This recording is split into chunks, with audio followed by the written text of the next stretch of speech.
नमस्कार दोस्तों। आप देख रहे हैं एम्बुलेंस रियलिटी सीरीज, जहां हम भारत की इमरजेंसी सिस्टम की असलियत, उसके सिस्टम, साइंस और स्कैम्स सबका विश्लेषण करते हैं। अगर आपने पिछले एपिसोड्स मिस कर दिए हैं तो चैनल पर प्लेलिस्ट्स में ज़रूर देखें। और अगर आप चाहते हैं कि ये सच्चाई ज़्यादा लोगों तक पहुंचे तो चैनल सब्सक्राइब करें और बेल आइकन ज़रूर दबाएं, क्योंकि अब शुरू हो रहा है एम्बुलेंस आउटसोर्सिंग का काला सच। सीएसआर पैसा कहाँ जाता है? भारत में इमरजेंसी एम्बुलेंस सर्विस को सरकार खुद नहीं चलाती।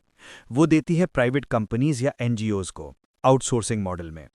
कागज पर लिखा होता है पब्लिक प्राइवेट पार्टनरशिप, पीपीपी, पर हकीकत में ये पार्टनरशिप नहीं, एक कंट्रोल ट्रांसफर अग्रीमेंट बन जाता है, जहां सरकार पैसा देती है और एजेंसी तय करती है कौन सी एम्बुलेंस चलेगी, कौन स्टाफ करेगा और किसे हटाना है। कई राज्यों में ये सेवाएं सीएसआर फंड से भी चलती हैं, मतलब कॉरपोरेट सोशल रिस्पॉन्सिबिलिटी के पैसे से। अब सवाल उठता है, जब सीएसआर पैसा पब्लिक वेलफेयर के नाम पर आता है, तो उसका ऑडिट, इम्पैक्ट रिपोर्ट और यूटिलाइजेशन सर्टिफिकेट कौन देखता है? अक्सर ये फंड सीधे ट्रस्ट्स या पीपीपी एजेंसीज को जाता है, जो फिर एम्बुलेंस ऑपरेशंस का ठेका उठाते हैं। रिजल्ट क्या? पैसा घूमता है एक पब्लिक प्राइवेट फिलैंथ्रोपी ट्रायंगल में, और कोई नहीं जानता पेशेंट तक पहुंचा कितना। मैंने खुद कई राज्यों में ये सिस्टम नज़दीक से देखा है, जहां हर महीने की एम्बुलेंस अपटाइम रिपोर्ट और रनिंग लॉगबुक के आधार पर बिल बनता है। लेकिन असलियत ये है, कई बार एम्बुलेंस खड़ी रहती है, फिर भी बिलिंग 24/7 दिखती है, क्योंकि डेटा और बिल वेरिफिकेशन के लिए ना कोई इंडिपेंडेंट मैकेनिज्म है और ना ही कोई स्टैंडर्डाइज्ड प्रोसीजर। राज्यों के अंदर जिले दर जिले बिलिंग वेरिफिकेशन प्रोसेस में इतनी असमानता है कि एक जगह जो बिल रिजेक्ट हो जाए, वही दूसरा जिला बिना देखे पास कर देता है। कई बार बिल्स सिर्फ इसलिए पास कर दिए जाते हैं कि एम्बुलेंस के पहिए चलते रहें और कर्मचारियों को सैलरी मिलती रहे, चाहे सर्विस पैरामीटर्स ऊपर नीचे क्यों ना हो। एमओयू में पेनल्टी पैरामीटर्स तो लिखे हैं, पर पेनल्टी कैलकुलेट कौन करेगा, इसका जिम्मेदार कोई तय नहीं। डिस्ट्रिक्ट और स्टेट दोनों इस खेल में इतने माहिर हैं कि जब सवाल उठता है तो स्टेट कहता है वेरिफिकेशन डिस्ट्रिक्ट का काम है, और डिस्ट्रिक्ट कहता है पॉलिसी तो स्टेट की है। यानी बॉल हमेशा दूसरे के पाले में फेंक दी जाती है।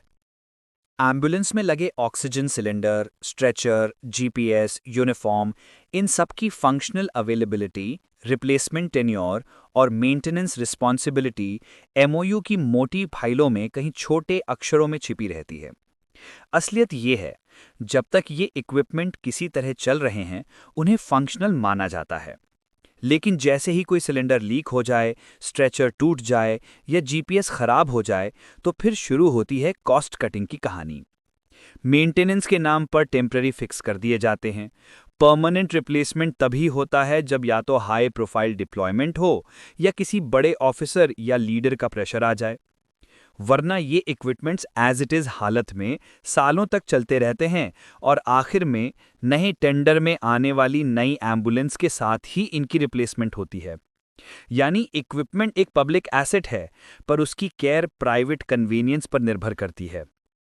जब कोई आरटीआई डालता है तो जवाब आता है कॉन्फिडेंशियल अंडर पीपीपी अग्रीमेंट। यानी जहां पब्लिक मनी लगा है, वहीं पर पब्लिक क्वेश्चन पूछना गैर कानूनी बना दिया गया है। यही है असली काला सच, जहां सर्विस फॉर पीपल का सिस्टम बन गया है रेवेन्यू फॉर वेंडर का प्लेग्राउंड। आउटसोर्सिंग मॉडल बुरा नहीं है, पर प्रॉब्लम तब है जब अकाउंटेबिलिटी, ट्रांसपेरेंसी और ऑडिट मैकेनिज्म गायब हो।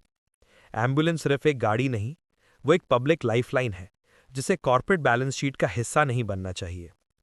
दोस्तों, अगर आपको ये वीडियो इन्फॉर्मेशन देने वाला लगा तो लाइक करें, कमेंट में लिखें ट्रांसपेरेंसी चाहिए, और चैनल सब्सक्राइब करें ताकि अगले एपिसोड में हम बात करें paramedic crisis in India, driver या ईएमटी, क्योंकि एम्बुलेंस चलाने से ज़्यादा ज़रूरी है उसे समझने वाले लोग चलाएं।